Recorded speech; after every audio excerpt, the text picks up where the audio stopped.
become Mirwais Umar Farooq. Restrictions have been lifted, and today that we heard he will be allowed to lead the Friday prayers. What's your opinion about this?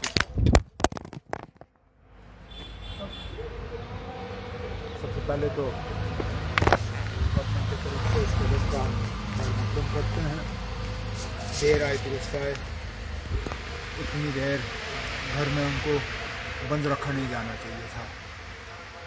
2019 में हम में से कई या तो अपने घरों में बंद थे या घरों से बाहर लेके हमें कहीं रखा गया था। एक एक करके ज़्यादातर हम में से वो हैं जिन्होंने अदालत के दरवाज़े खटखटाए और अदालत के ज़रिए हम बाहर आए। इस बार भी हुकूमत ने मीरवाइज साहब पे कोई एहसान नहीं किया। 4 साल के अरसे के बाद जब वो हाई कोर्ट गए अपनी रिहाई के लिए, हाई कोर्ट ने इस चीज़ का जब जायज़ा लिया तो शायद हुकूमत मजबूर हुई उनको छोड़ने पर। 4 साल उनको, जैसे मैंने कहा, किसी भी हालत में रखा नहीं जाना चाहिए था। अब बाहर आए हैं। आज शायद 212, अगर मेरी गिनती सही है, 212 जुमा उन्होंने मिस किए हिरासत में रहे। 212 जुमा के बाद आज जामा मस्जिद में वो खुतबा जो है वो पेश करेंगे और लोगों की नज़रें उन पे होंगी। चाहूँगा कि वो न सिर्फ जामा मस्जिद में भी बल्कि बाहर घूम के जो उनकी सोशो रिलीजियस रिस्पॉन्सिबिलिटीज़ हैं वो पूरी तरह से अब शुरू करें। कई सारे ऐसे मुद्दे हैं जिनमें मुझे लगता है उनका एक बहुत बड़ा रोल बनता है। बिलखसूस जो पिछले दिनों से हम ड्रग्स की बात करते आए हैं, उसमें जो हमारे रिलीजियस लीडर्स हैं उनका एक बहुत अहम रोल बनता है। तो मीरवाइज साहब इसमें एक बहुत अहम रोल अदा कर सकते हैं। जो सोशल प्रॉब्लम्स देखने को मिल रही हैं उसमें भी उनका रोल कम नहीं है। तो अब 4 साल के बाद बाहर आए हैं, जाहिर सी बात है थोड़ा वक्त तो लगेगा ही, लेकिन हम उम्मीद कर रहे हैं कि इसमें वो अपना रोल जो है वो जल्द से जल्द शुरू करें। उमर साहब, इस तरह के और किस तरह के पॉजिटिव स्टेप्स लेने की ज़रूरत है जो जम्मू कश्मीर के लोगों को राहत दे सके? सबसे बड़ा कदम है लोगों को अपनी हुकूमत देगी, चाहे वो जो भी हो। मैं ये नहीं कहूँगा कि किसी एक पार्टी मेरी या किसी और की बननी चाहिए। बने जिसकी भी जीत हो बनाए, लेकिन कम से कम बने। किस वजह से ये लोग इलेक्शन से भाग रहे हैं, डर रहे हैं, छुप रहे हैं, समझ में नहीं आता। लेकिन जब कॉन्फिडेंस बिल्डिंग मेजर्स की बात होती है, अगर मीरवाइज साहब को 4 साल के बाद छोड़ा गया तो मुमकिन है कि हालात इतने भी ख़राब नहीं हैं कि आप इलेक्शन नहीं करा सकते। देखते हैं इसके बाद वो क्या करते हैं। सर, जैसे आपने कहा कि लोगों को हुकूमत दीजिए, लोगों की एक उम्मीद होती है, ऐसे लोगों को सिलेक्ट किया जाता है जिनमें एक डिसिप्लिन हो, मैनर हो, नज़्म ज़ब्त हो। आप चीफ मिनिस्टर रहे, असम्बली का तकद्दुस होता है। इसी तरह नया पार्लियामेंट बनाए, वहाँ पर लोग जो जाते हैं, आम लोगों का नज़रिया होता है एक इखलाकी लोग जाते हैं। लेकिन बदकिस्मती से आज जो बीजेपी के रमेश भदौरी ने बहुजन समाजवादी पार्टी के नासिर अली को खुले लफ्ज़ों में टेररिस्ट कहा। लोग अब अगर सिर्फ टेररिस्ट ही कहा होता, उसकी तो हमें आदत है। आप मेरा सोशल मीडिया देखिए तो टेररिस्ट बुलाने में तो ये थकते नहीं हैं, लेकिन उसके साथ जो मैं आपके चैनल को तो लोग देखते हैं, मैं वो अल्फाज यहाँ दोहराना नहीं चाहता, लेकिन शर्मिंदा भी होता हूँ कि पार्लियामेंट में इस तरह के अल्फाज इस्तेमाल किए जाए। नाराज़ भी होता हूँ क्योंकि आखिरकार ये तमाम मुसलमानों के खिलाफ ही अल्फाज इस्तेमाल किए।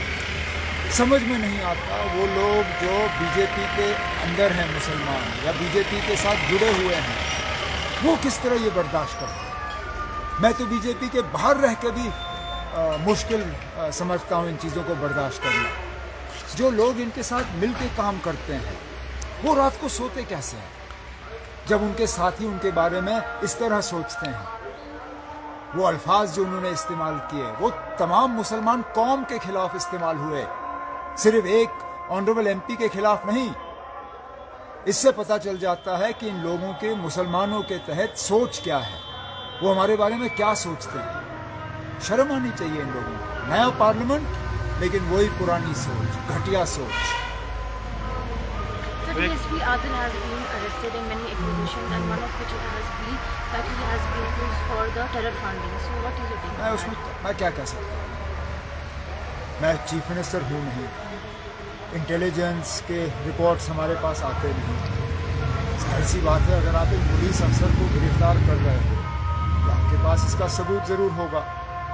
ڈی ایس پی عادل کو میں یہاں تک جانتا ہوں، ایئرپورٹ میں وہاں پہ چند سال پہلے تک وہ پوسٹ تھے، ملتے رہتے تھے.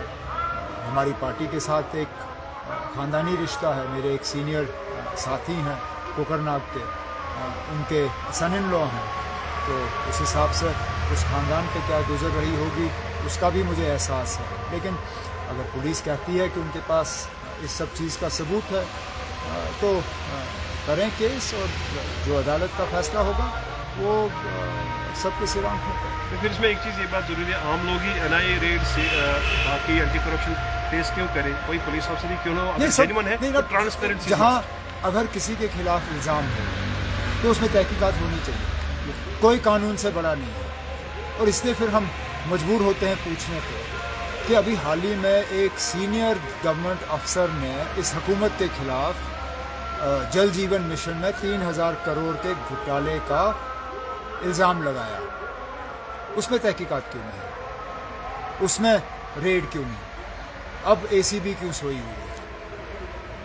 اگر الزام ہے تو الزام، میں یہ نہیں کہہ رہا ہوں کہ الزام صحیح ہے، میں کہہ رہا ہوں یہ الزام غلط بھی ہو سکتا ہے، لیکن الزام کی تحقیقات ہونی چاہیے، انکوائری ہونی چاہیے، انویسٹیگیشن ہونا چاہیے. یہ نہیں لگنا چاہیے کہ آپ کی A C B, E D, N I A, C B I یہ صرف اپوزیشن کے لیے ہے. عمر صاحب آنے لاسٹ کئی ساری چیزیں ابھی تک ہائی لائٹ کی گئی، کبھی بالا کوٹ، کبھی مندر مسجد، جب بھی الیکشنز آتے رہے بچا کچھ آپ کچھ نہیں، جیسے ڈاکٹر صاحب نے بھی لاسٹ ٹائم کہا تھا.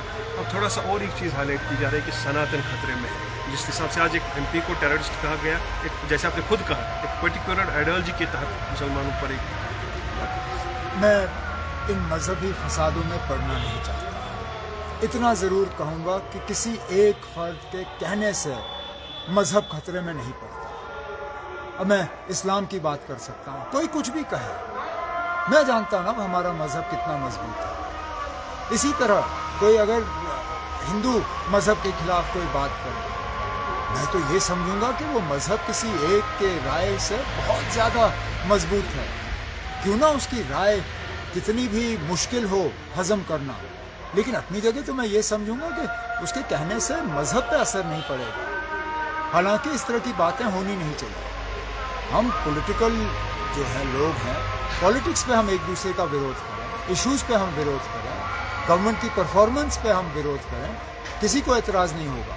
لیکن مذہب کو نشانہ بنانا یا کسی کی کے مذہبی جذبات کو جو ہے ان کو زخم دینا، یہ نہ ہمارے لیے اچھا ہے نہ اس ملک کے لیے اچھا ہے. عمر صاحب thank you very much for being with us. شکریہ.